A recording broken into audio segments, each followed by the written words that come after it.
What's up, everyone? This is Pat with Infinite Fitness, and today we are going to be talking about what's more important, what you eat or how much you eat.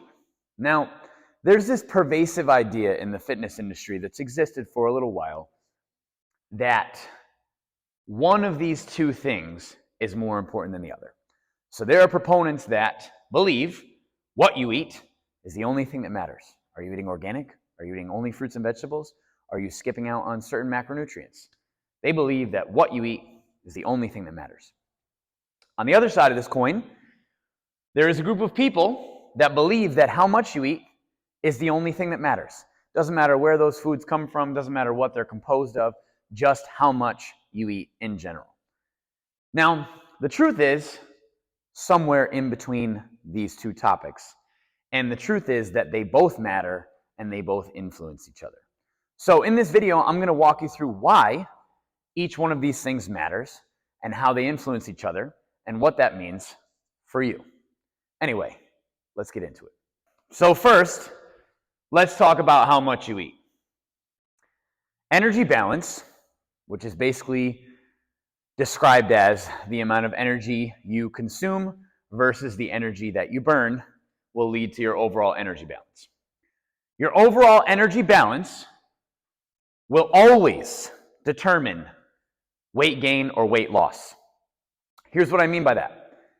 If you consume more calories than you are expending every single day, you will gain weight. If you consume less calories than you are burning or expending every day, you will lose weight. Now, overall food consumption will drive fat loss or gain regardless of what those foods are made up of. So, I don't care if all you're eating is cake. If you're eating less calories than you are burning every single day, you will lose weight. There is actually a man who ate ice cream only for several months and did lose weight while doing it. There was another man in Ireland that ate only potatoes and lost over 100 pounds only eating potatoes. So regardless of the foods that you choose to eat, overall consumption will determine fat loss or gain, or weight loss or gain. Now, the issue with this, okay, because obviously how much you eat is important based on these facts here. The issue with this is that how much you eat is going to be influenced by what you eat. So in what ways does what you eat influence how much you eat? Let's talk about it. So, why is what you eat important, and how does it influence how much you eat? Well, first, let's talk about why it's important. Obviously, if your goal is to lose fat, that's all well, good, wonderful, whatever. What you eat is also going to affect your health and can affect your health. So obviously, in plain and simple terms, all other factors being equal, meaning genetics, activity level, family history, et cetera, et cetera, et cetera. If you have someone that consumes a wide variety of foods, lots of fruits and vegetables, lean meats, everything like that, they are most likely going to be healthier than someone that only eats saturated fats, cakes, cookies, processed foods. Again, all other factors being equal. There's a lot of factors in that equation. Okay? What you eat can also affect your body composition. Now, this is specific to protein.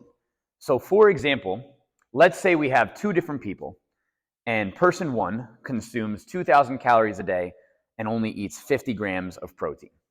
Person two consumes 2,000 calories a day and eats 150 grams of protein.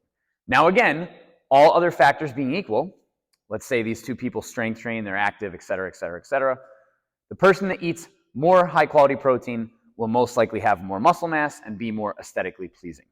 So what you eat will affect your body composition, and that is another reason why it matters.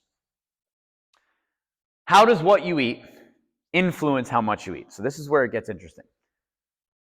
What you eat is going to influence your overall satiety levels. So what satiety is, it's basically how full you feel from a meal or in between meals. If you are eating lots of fruits and vegetables, complex carbs, higher fiber foods, there is a good chance that you are going to feel more full and more satisfied from your meals. Now, when you feel more full and more satisfied from your meals, it is less likely that you are going to snack or eat other things in between your meals. The other thing is, less processed foods and foods that are higher in fiber, vitamins, nutrients, minerals, etc., are much harder to overconsume. So, for example, let's say you had a plate of apples in front of you and you had a plate of cookies in front of you, and you were instructed to eat one or the other until you felt completely full. There is a good chance that you would consume less overall calories if you were only eating from the plate of apples rather than if you were eating from the plate of cookies. Basically, it would take more cookies and more calories to fill you than it would apples. Now, that's just a rough example, but the foods that you choose to consume will usually, in most cases, influence the amount of food that you are consuming. So what you eat is also going to influence how you feel and how much energy that you have throughout the day.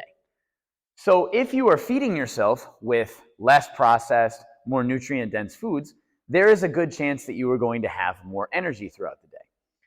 Whereas if you are fueling your body with more processed sources and less nutrient-dense foods, there is a good chance that you will have less energy throughout the day and your energy levels will be very inconsistent. So you might eat a very energy-dense meal that doesn't have a lot of nutrients in it, let's say a plate of cookies, and you'll get a burst of energy from all of those calories right after that meal. But because your body is going to burn through them so quickly, you'll usually have a crash a little bit later in the day.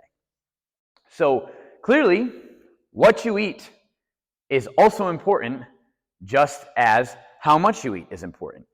So what is, the big picture here? What are we getting at? The big picture. So, what is the big picture here? The big picture is most people that want to alter their body composition are going to have to focus on both aspects of what they eat and also how much they eat. So let me give you an example here. Let's say I have a client that comes to me that is eating lots of processed food. They're eating mostly simple carbohydrates, not eating a lot of fruits and vegetables, eating low protein. If they told me that they had the goal of reducing their body fat, the first place that I would tell them to look is to start increasing the amount of low, minimally processed foods that they're eating, the amount of protein that they're eating, the amount of fruits and vegetables that they're eating every single day. And the reason why is because those foods are going to keep them more full throughout the day, which will allow them to consume less. Only after they started eating more minimally processed foods, fruits and vegetables, protein, would I recommend specifically looking at their overall caloric intake, because it's going to be very hard to reduce caloric intake if you're starving in between meals because you're not eating foods that are satiating you throughout the day. Now, obviously, on the other side of that, people can also be successful with weight loss or weight gain, if that is their goal, by eating higher processed foods. It's going to be all about the big picture. It's not like you can't lose weight if you're eating cookies and cakes and other things like that. You can. It's just a little bit more difficult depending upon what your overall caloric intake is. And the higher percentage of overall calories that processed foods make up, the less likely it is that someone is going to reach a fat loss goal. Now, the other part of this is we don't want to fall into black and white thinking. So there is a lot of media and marketing and people out there that will preach to you that what you eat doesn't really matter all that much. And there is a whole group of people that will preach to you that how much you eat doesn't matter all that much as long as you're eating the right foods. The truth is somewhere in the middle. They're both important, they both matter, and if you have the goal of altering your body composition, you are most likely going to have to focus on both and make changes to both. So, that is our video for today. I hope all of you learned something. If you want to find me on Instagram, you can find me at pat_if personal training. If you want to find our gym on Instagram, it's at if personal training. If you did learn something from the video today, be sure to hit the subscribe button and send us a follow on Instagram. As always, stay strong.